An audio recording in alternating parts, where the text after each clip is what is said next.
मुश्किल में फंसे उद्धव ठाकरे, विधानमंडल के नहीं है सदस्य, खतरे में आई सीएम की कुर्सी,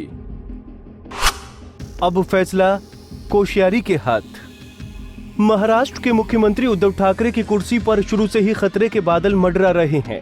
तमाम दाव पेचों के बाद कुर्सी मिली भी तो एक बार फिर खतरे में आ गए।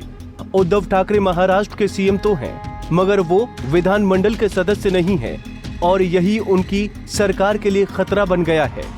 28 मई तक अगर उद्धव ठाकरे विधानमंडल के सदस्य नहीं बनते हैं तो उन्हें सीएम पद से इस्तीफा देना पड़ेगा।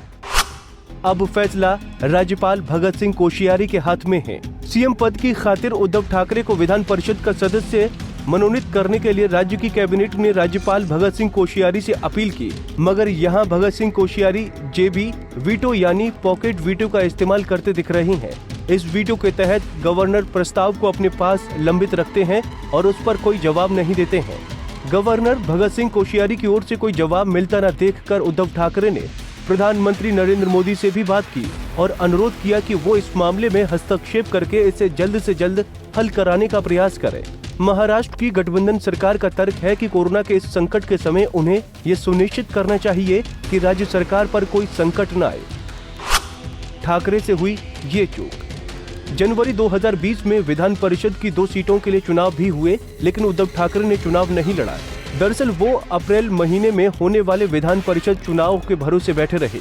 वहीं 24 मार्च को विधान परिषद के धुले नादुरबाग सीट पर उपचुनाव होना था। 24 अप्रैल को विधान परिषद की 9 और सीटें खाली हो गई हैं।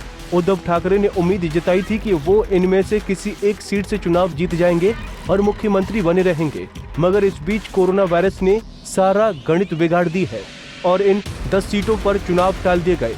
ऐसे में अब उनके पास विधानमंडल का सदस्य बनने के लिए राज्य के मनोनयन वाली सीट ही बची है। राज्यपाल की चुप्पी ने किया अघाड़ी सरकार को बेचैन। इसी संदर्भ में कांग्रेस, शिवसेना और राष्ट्रवादी कांग्रेस पार्टी ने महाविकास अघाड़ी गठबंधन सरकार की कैबिनेट में बैठक की। अजित पवार की इस बैठक में प्रस्ताव पारित किया गया कि गवर्नर उद्धव ठाकरे को विधान परिषद के लिए मनोनीत कर दें, मगर कैबिनेट के इस प्रस्ताव पर गवर्नर की ओर से अभी तक कोई प्रतिक्रिया नहीं आई। गवर्नर के इस रुख से महाविकास अघाड़ी सरकार की बेचैनी बढ़ गई है। हाईकोर्ट पहुंचा मामला। बॉम्बे हाईकोर्ट की नागपुर बेंच में रामकृष्ण उर्फ राजेश पिल्लई नाम के शख्स ने याचिका दायर की थी, जिसमें मांग की गई कि उद्धव ठाकरे को मनोनीत करने के प्रस्ताव पर रोक लगाई जाए।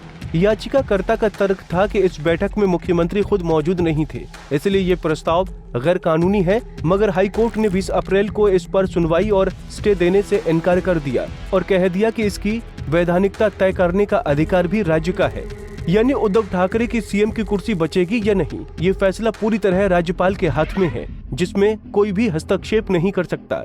पंजाब केसरी टीवी के लिए शिवांगी परमार की रिपोर्ट।